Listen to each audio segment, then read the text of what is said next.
Was Superman 3 harder to do because not only are you playing Clark Kent, but you're also playing a good and a bad Superman? Yeah, it's, I suppose it took me a while to get going again. You know, when you lay off something for a long period of time, you have to sort of get up for it again. And I found that being willing to take on the physical training and commit to something for that long a period of time took concentration. But once I was there, I feel that I've approached the part with the same kind of willingness and even eagerness that I brought to the first one. It wasn't a case of sequelitis, where you sort of take the money and show up and say, what, over there? Okay. No, I was into it, and I feel that sequence where Superman confronts himself is one of the richest parts of the movie. It's slightly surreal and even a bit scary. But we did in such a long period of time. You know, I did all the Clark Kent stuff at one time and then all the evil Superman at another time. I didn't have any real anxiety attack or psychological crisis while I was making it. Tell me about the physical regimen that you have to keep to prepare for Superman.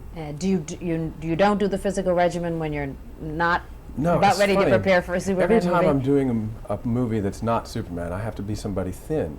I would like to play a fat person when I'm not doing Superman, because I keep doing these movies like Death Trap and stuff. For Death Trap, I had to be sort of, you know, gaunt and very mad looking, and I'm about to do another movie where I've just 5 years after the Civil War in the South, and no one was eating very well at that time.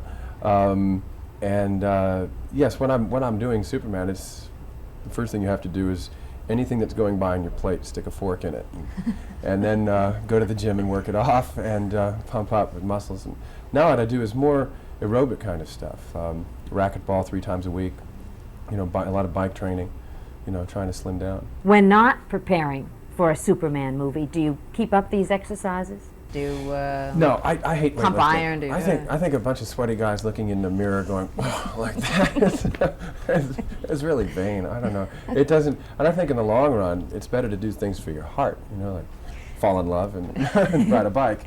And the aerobics are better for that. Yeah, but breathing and stuff is. I don't think muscles are really necessary. In Superman 3, you look more muscular.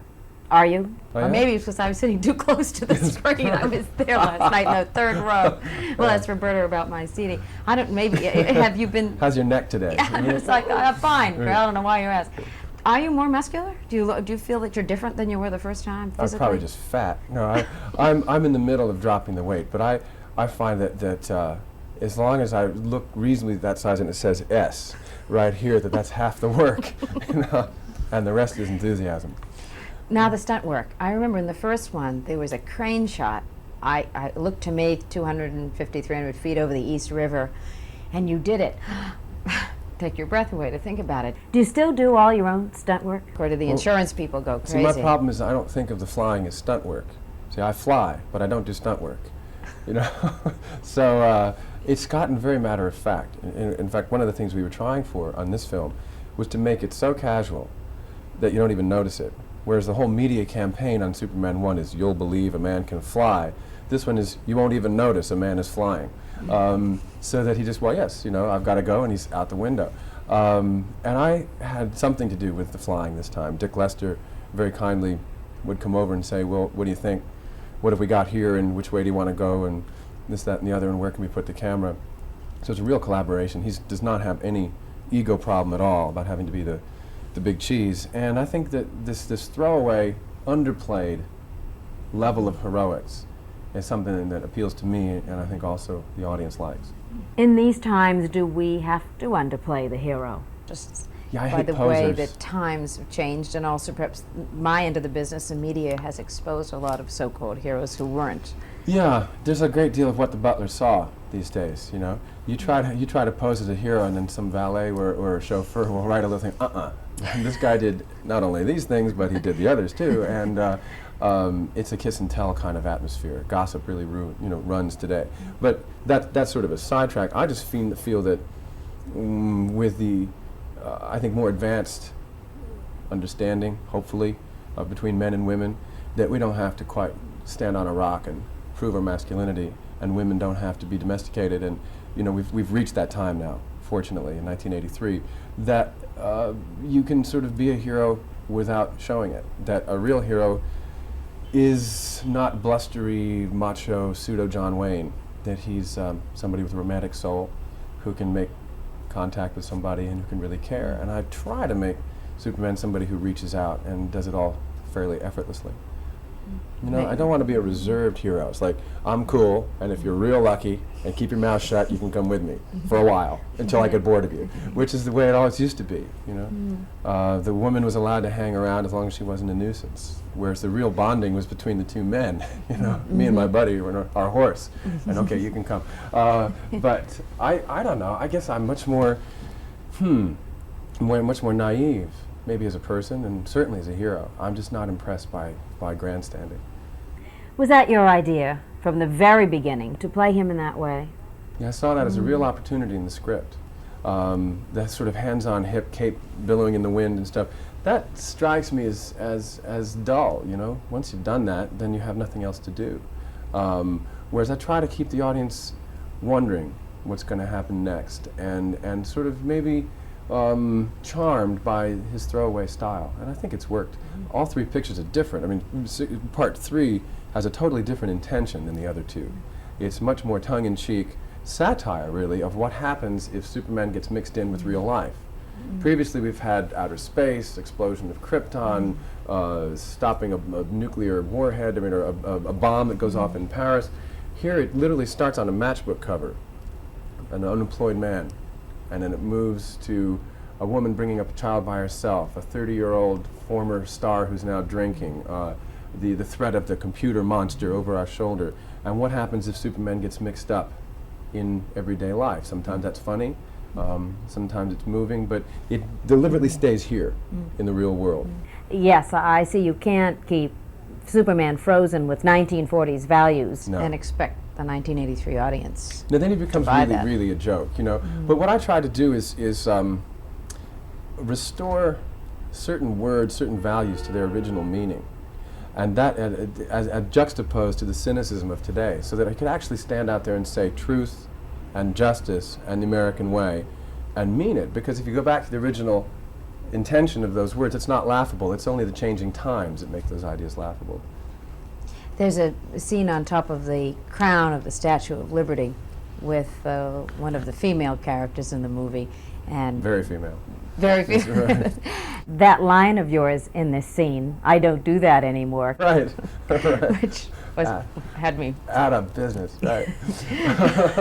Start gone fishing, right.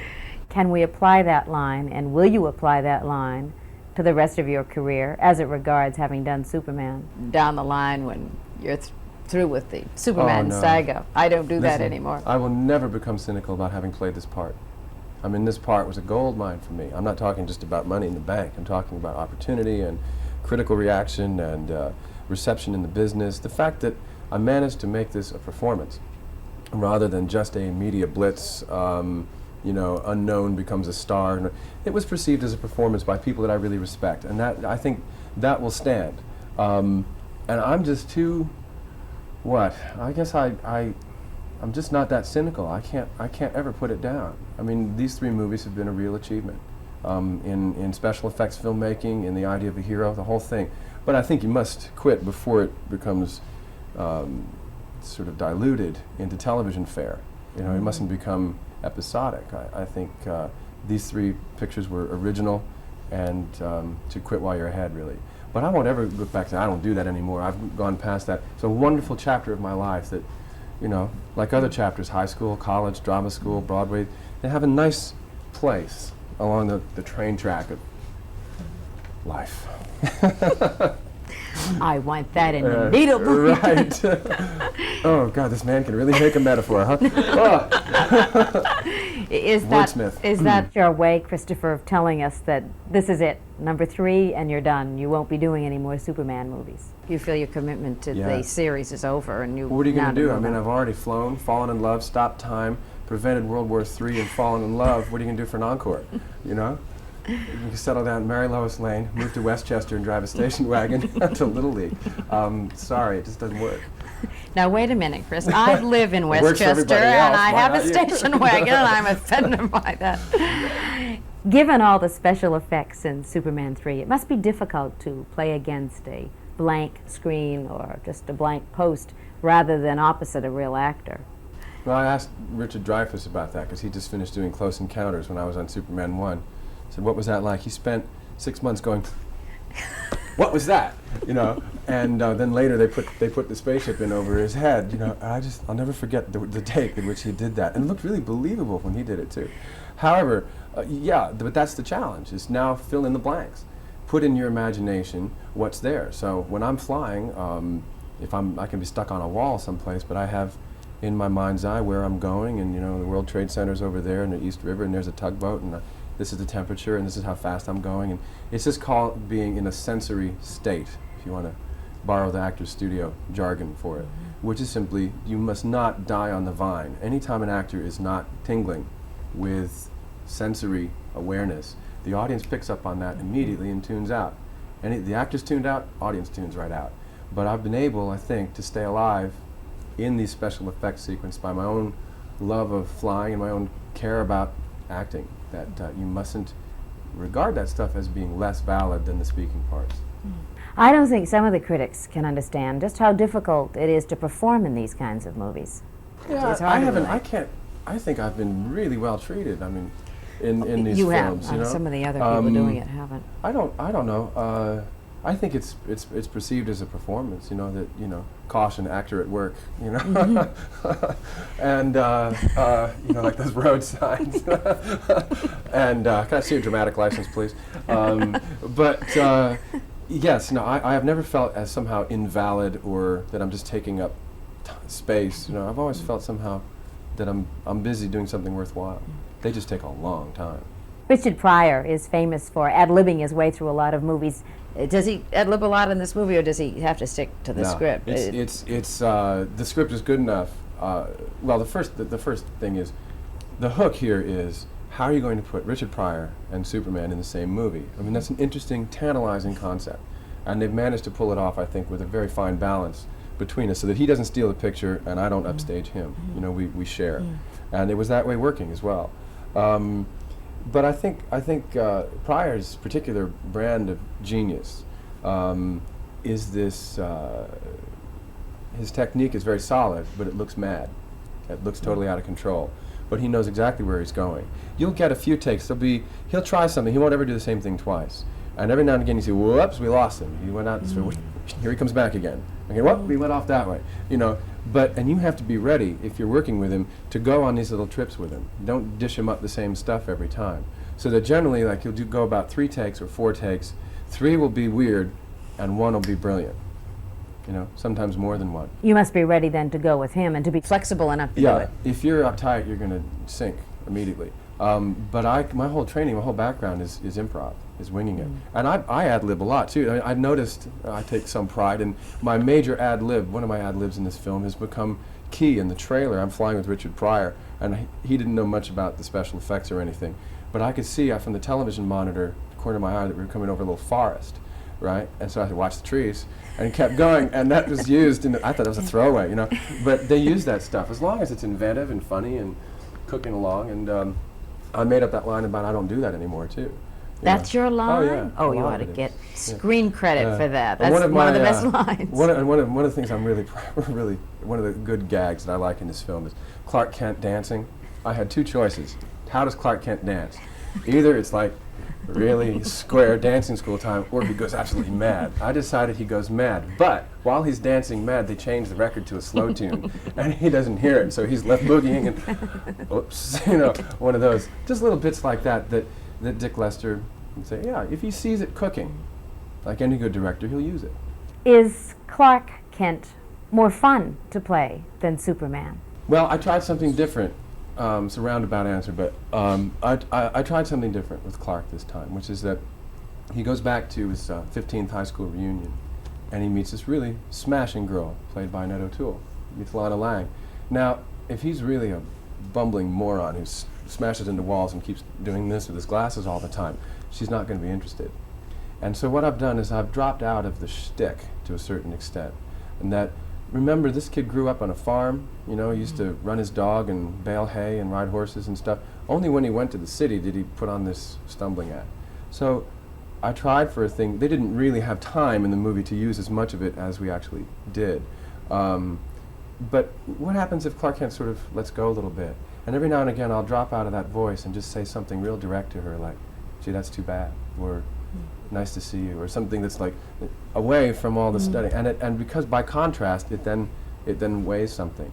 So I also it's a felt slightly that different Clark. I noticed that, and I felt that part of your thinking might have been, look, Clark has been working on a big-time newspaper for a long time, and some of the sophistication must have rubbed off.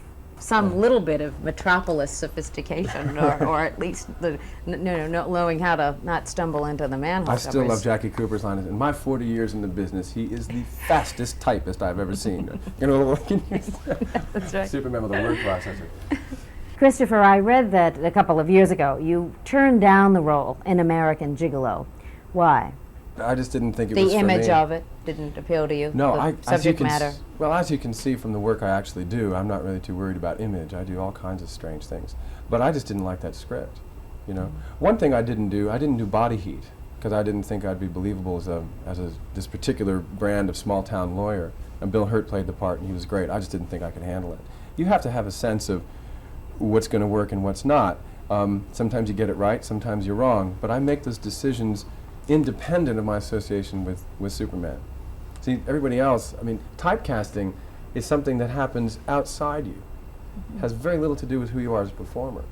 You know, because I'm only on the inside looking out, and I just see it a whole different way. So I don't get up in the morning and measure the difference between this new piece of work and Superman. I just take each decision one at a time. Are there any trends in movies today that you don't like? A tendency to sort of force entertainment down people's throats at the expense of good filmmaking sometimes. You know, like, got to hit that youth market, you know. Now, that works for some movies, but not for others. I mean, some movies should be for 12-year-olds. Superman is one of them, but not all movies are for 12-year-olds. And there's a tendency to panic. You know, we got to make money here, and who spends? The kids spend. Adults stay home and watch television. The kids are out spending. But that's just, it's too bad, because some films can't be bent, can't be distorted for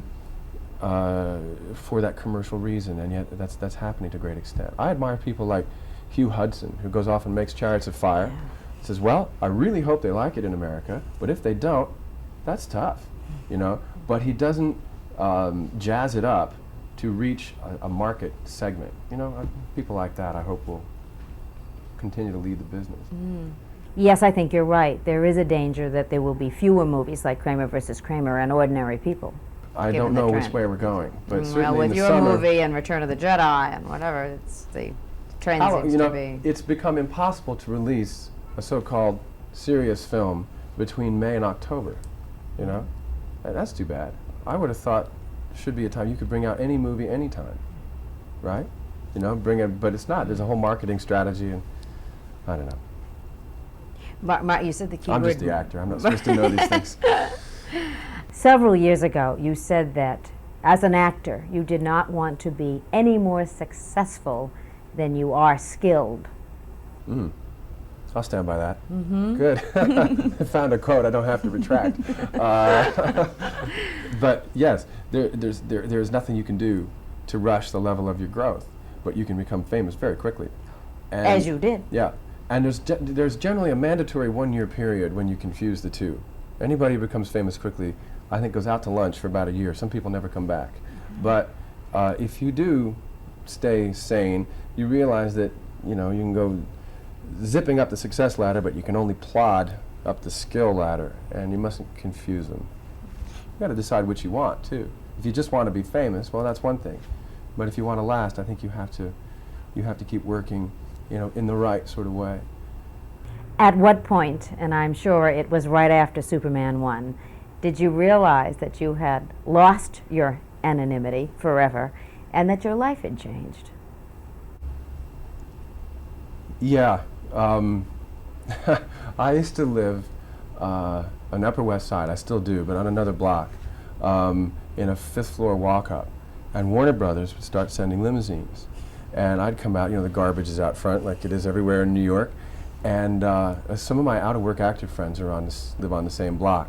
And out of sheer embarrassment, I used to ask the limo to wait around the corner at the Alden, which is a little more tonier, and I would sort of come out, sneak up the street, and get in a limo and drive away. One day, an actor friend caught me doing that and says, "You hypocrite. Don't you think we're happy for you? Get in a limousine and drive away and do it for us, okay?" And I knew that it was okay to go ahead and be famous. That's nice of him to, Yeah, to wasn't do that nice? That was a nice thing to stop eating say. humble pie. Stop pretending that they're not sending limos. Go do it, you know? Your number came up, and that's fine. There's a false modesty you have to avoid, as well as being too egocentric. Yes, that was a very generous thing Yeah. for him to do, or for her to do, wherever it was. Years ago, you played on Broadway with Katherine Heppern. Did she give you any good advice?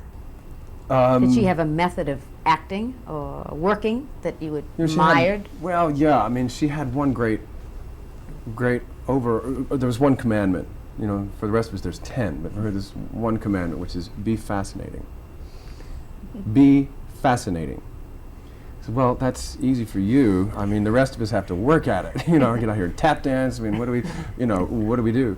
And by that she meant is don't get mushy. The ultimate put down is that someone is mushy, which means muddled thinking, lack of ambition, lack of concentration, poor motivation, bad diet, and not enough fresh air. In that order. And she's just, you know, comes through like a tornado. I mean, opening windows, not only actually, but sort of metaphorically as well. And when you've been picked to play her grandson in a play, it is basically more than just a play. For that moment in time, you're really expected to rise up to that level. And I was thrilled by that. I mean, that she'd bother with me, that she would bother. I mean, I was 22, right out of Juilliard, my first really big job. And she cared, and she took the time with me. You know, she said, "Don't apologize for yourself. You have a habit of apologizing for yourself. Don't do it. Hold your head up. Be there. They want to see you. Do it." I mean, this whole acting with certainty. You know, whereas many people today come on and, in a way, act against themselves. I really know it's an effort to draw this out. You know, it's just like, come on, just you've got something, use it. I don't know. She was dynamite. Sounds like good advice.